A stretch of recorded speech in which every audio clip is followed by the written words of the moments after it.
I said it like a joke. "You're not alpha enough for me," he laughed. But I saw something in his eyes crack, a small, quiet fracture that didn't heal. Back then, I thought dominance was confidence, that love needed edge to feel real. But now, watching him with her, tall, composed, her presence like calm thunder, I realize I mistook gentleness for weakness. His hands once trembled when he touched me, like he was afraid to break something sacred. Now, they rest easy on her waist, steady, certain. I can't compete with that kind of peace. Every night I scroll through their photos, my chest tightens, not with jealousy, but with recognition. I built the cage he escaped from. And now I wonder, if I hadn't needed him to prove his strength, would he have stayed to show me his softness? Could you ever forgive someone for not loving your chaos? Or would you fall for the one who made silence feel safe? The first time I saw Eli again, it was unplanned, like fate showing off its cruel sense of humor.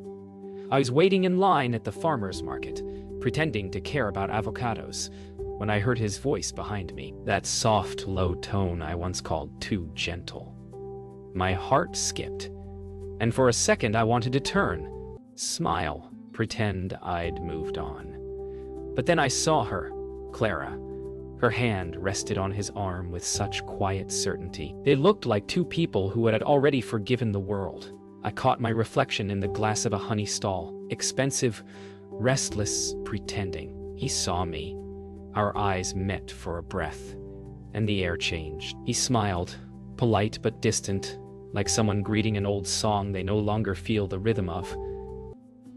And for the first time, I realized he wasn't trying to prove anything anymore. He didn't need to. That night, I replayed it all. The smile, the softness in his voice, the way she leaned into him like it was the most natural thing in the world. I used to think love needed to burn to feel real. Now, watching them, I saw it could glow instead.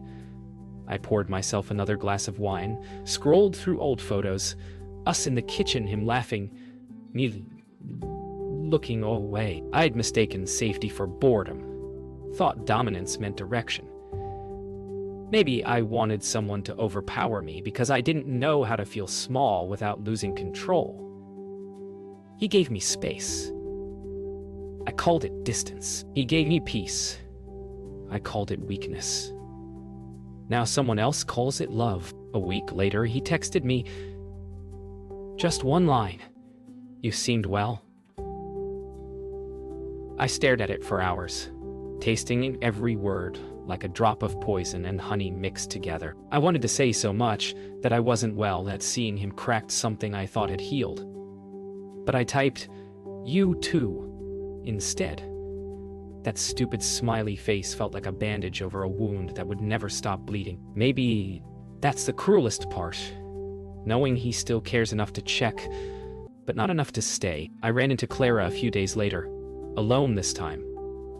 It was at a bookstore, the kind that smells like rain and old pages. She recognized me instantly, her smile kind, not cruel. She said Eli had told her about me.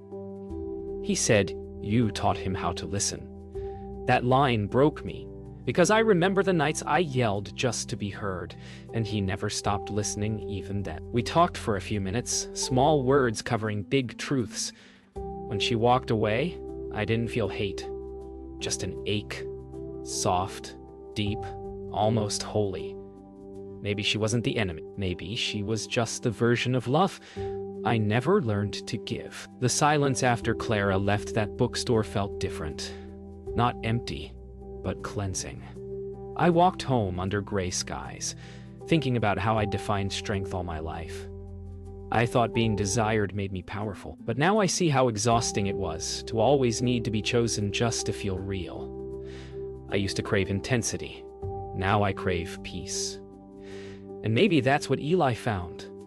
Peace. I looked at my reflection in a shop window, hair damp from drizzle, eyes tired but softer than before. Maybe this is what growing feels like, when regret turns into understanding, and understanding starts to hurt less. A few nights later, I met someone new.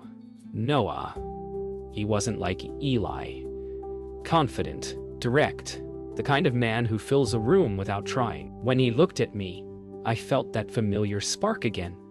The rush, the danger, the need to prove I could handle it. Over dinner, he said, "You have a strong energy." I smiled. But inside, I wondered if that was all he saw. Strength. No one ever says, "You have a soft energy." I wanted to tell him I used to love someone who whispered instead of roared. But I just sipped my wine, pretending I didn't already know this was another storm dressed as a beginning. After our third date, Noah kissed me outside my apartment. Firm, certain, like he was claiming something. I let him, for a second. I even liked it. But then I felt that familiar panic. The weight of someone else's need pressing against mine. I pulled back, smiled, said goodnight. When the door closed, I pressed my back against it and exhaled. I realized I wasn't afraid of being alone anymore. I was afraid of losing myself again. Maybe that's what Eli tried to tell me all along. That love isn't conquest, it's surrender. That weekend, I went to the art exhibit Eli and I used to visit every year. It hadn't changed. Same dim lighting, same quiet hum of whispers and footsteps on marble floors. I stood before a painting we once loved. Two figures, half embracing, half letting go. I remember he said they're holding on and freeing each other at the same time. I didn't get it then. Now, I do. Maybe love isn't about who stays. It's about who you become after they leave. Just cruel. That night, I wrote Eli a letter I never planned to send. I told him I was sorry. Not for the breakup, but for how I made him feel small for being kind. I wrote that I finally understand. Softness doesn't make you less powerful. It makes you brave. I folded the letter, sealed it, and placed it in a drawer. Maybe forgiveness doesn't need delivery. Maybe it's enough to let the words exist somewhere, quietly healing the air between two people who once shared everything. I started therapy. It felt strange at first, sitting across from a stranger and unpacking the parts of myself I'd buried under performance. My therapist, Dr. Marin, asked me what I wanted love to feel like. I said safe but still alive. She smiled softly and said, "Then stop choosing chaos and calling it passion." Her words hit harder than I expected. I realized I'd confused being wanted with being valued. Every man I'd chased, every heartbreak I romanticized. It all came down to proving I was enough. But what if I already was? Weeks turned into months. I stopped checking Eli's profile. I started running again, reading again, sleeping without rehearsing old conversations. One morning, I caught myself humming while making coffee, a song I hadn't thought about in years. It felt small, but powerful. Healing doesn't arrive like a thunderstorm. It's quiet, like sunlight sneaking through curtains. I thought of Eli then, not with pain, but gratitude. He showed me where I ended, and where I could begin again. I met Noah again at a friend's gallery opening. He looked the same. Charming, confident.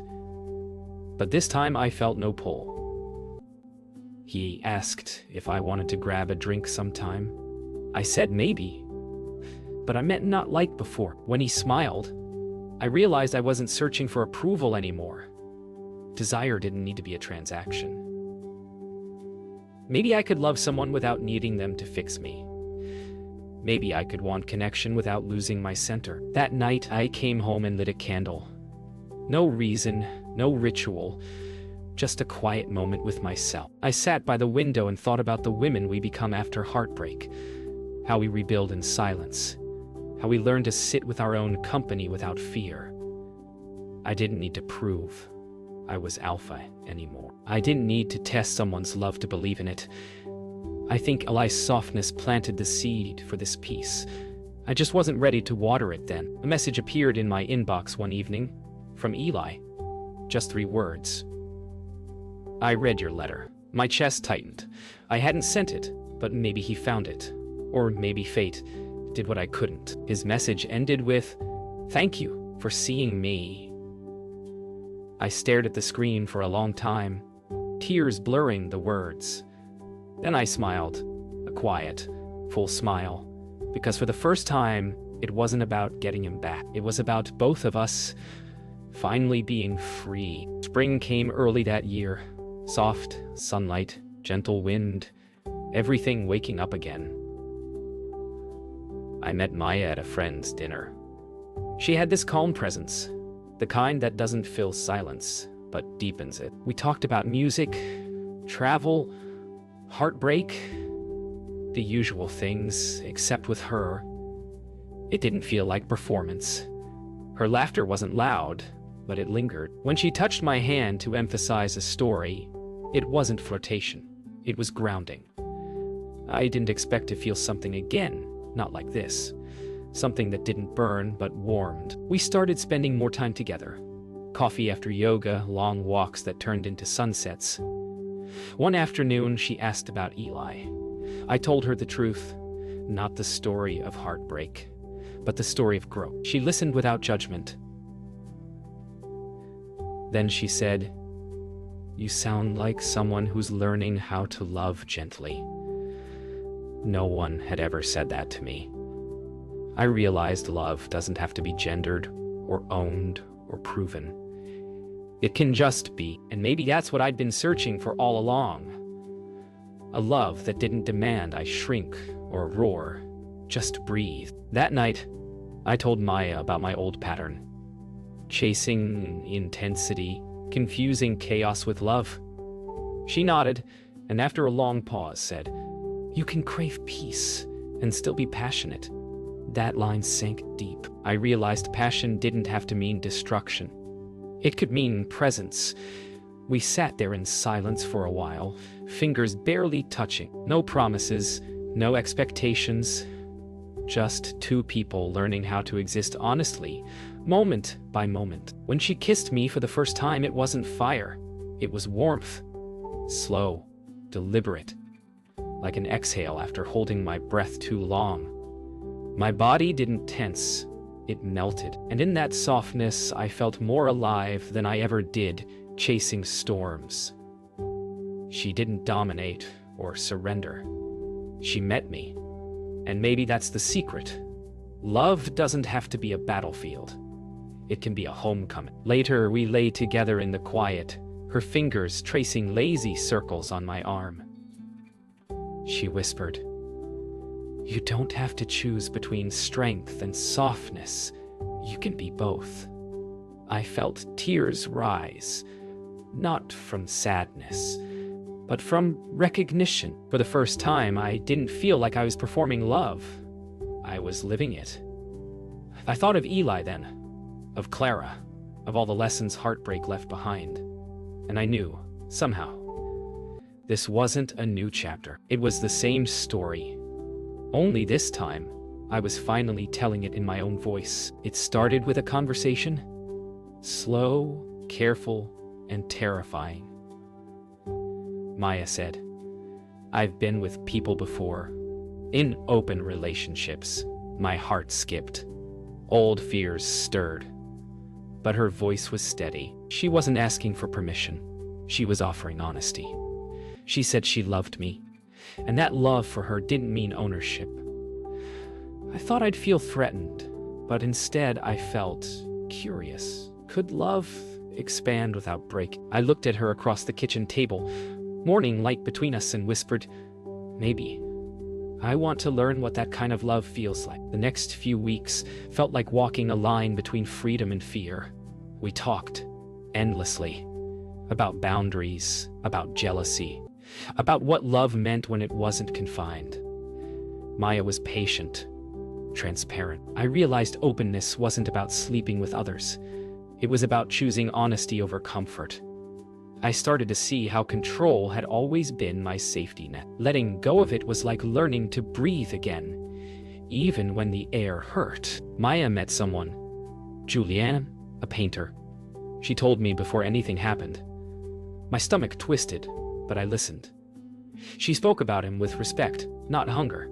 I asked questions, calm ones, surprising even myself. Later, I went for a walk alone, the city glowing around me, and I realized I wasn't angry. I was scared, yes, but beneath that was something new, trust. For the first time, I wanted to see what love looked like when it wasn't mine to cage. When Maya came home that night, she told me everything. Openly, gently, without hiding. I listened, heart pounding, waiting for the jealousy to drown me. It didn't. Instead, I felt something strange, tenderness. She looked at me, eyes shimmering, and said, "I thought of you the whole time." It wasn't reassurance, it was truth. Love didn't shrink between us, it stretched, making room for honesty where fear used to live. That night, I lay awake beside her, tracing the rhythm of her breathing. For years, I'd measured love by possession, by who stayed and who strayed. But now, lying here, I realized maybe love isn't about who belongs to whom. Maybe it's about choosing each other again and again, even when we don't have to. I reached for her hand in the dark. She squeezed back, half asleep. And in that moment, I understood. This was strength, not control, but trust. It was my turn. There was someone, Alex, a photographer I met at a small gallery downtown. We talked about light, memory, how people pose when they're afraid of being seen. He looked at me differently, not as someone to chase, but someone already enough. When I told Maya I wanted to see him, she listened carefully, nodding, even smiling.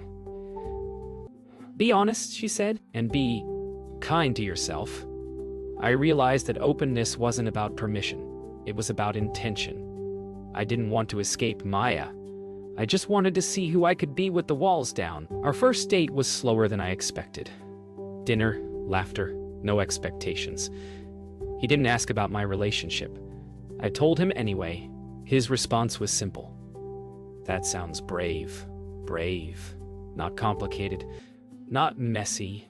Brave. The way he said it made something loosen in me. I didn't feel guilty or reckless, just open. Later, when he walked me to my car, he didn't kiss me. He said, "Next time."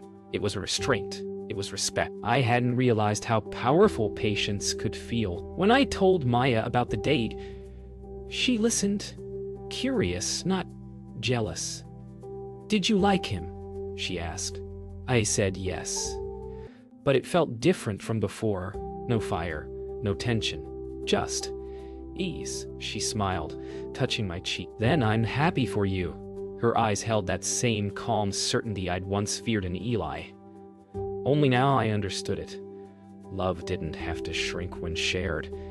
It could multiply. And maybe the greatest act of intimacy is to let someone else experience joy, even if you're not the reason for it. When Alex finally kissed me, it felt like a memory being rewritten.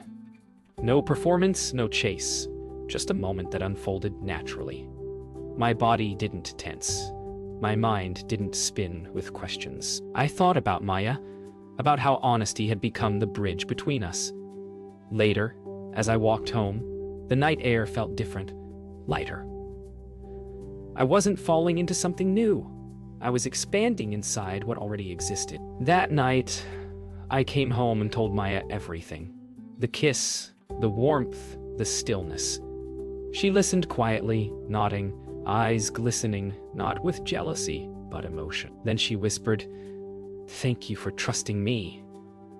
I realized how rare it was to be loved like that, to be trusted with the truth instead of the illusion. We held each other for a long time, no words, no rules.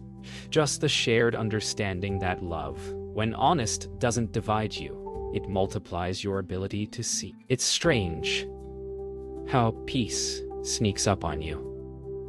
One morning, I woke before Maya, sunlight spilling across the bed, and realized I wasn't afraid anymore. Not of losing her, not of being alone. I thought about Eli, about the words I once used to push love away. "You're not alpha enough." What I meant was, I'm scared of tenderness. But now, lying beside a woman who taught me that softness is its own kind of power, I finally understood. Love doesn't need to dominate to feel safe. It just needs to be seen. A few days later, Eli messaged again, not to rekindle but to check in. "I'm getting married," he wrote. I stared at the words, feeling that familiar sting of nostalgia. Then warmth. I typed back, "I'm happy for you." And I meant it. We weren't unfinished. We were complete in different directions. Sometimes closure isn't a final conversation. It's the moment you read their name and don't flinch. The ache that used to roar inside you now hums, gentle, familiar, almost kind. That evening, Maya asked, "Do you ever miss who you were before all this?" I thought for a long time before answering. Sometimes, but she was trying to survive. "I'm trying to live." Maya nodded, smiling faintly, and rested her head on my shoulder. We didn't talk about the future. We didn't need to. The beauty of open love is that it doesn't promise permanence. It promises presence, and maybe that's all we can ever really ask for. To be seen, held, and chosen in the moment that exists. I've learned that love doesn't always need to lead somewhere. Sometimes it's just a mirror, showing you the person you're becoming. Eli taught me empathy. Maya taught me courage. And maybe I taught myself forgiveness. I used to crave certainty. Now I crave honesty. Because love isn't about finding the one who completes you. It's about finding the ones who remind you you were whole all along. If I could go back to that moment, the one where I told Eli he wasn't alpha enough, I wouldn't change it. I needed to break to understand how softness holds strength. I needed to lose control to learn trust. I look at Maya now, laughter spilling into the morning, and I think love was never about who stayed or who left. It was about who helped me come home to myself. And if that's not the truest kind of love, what is?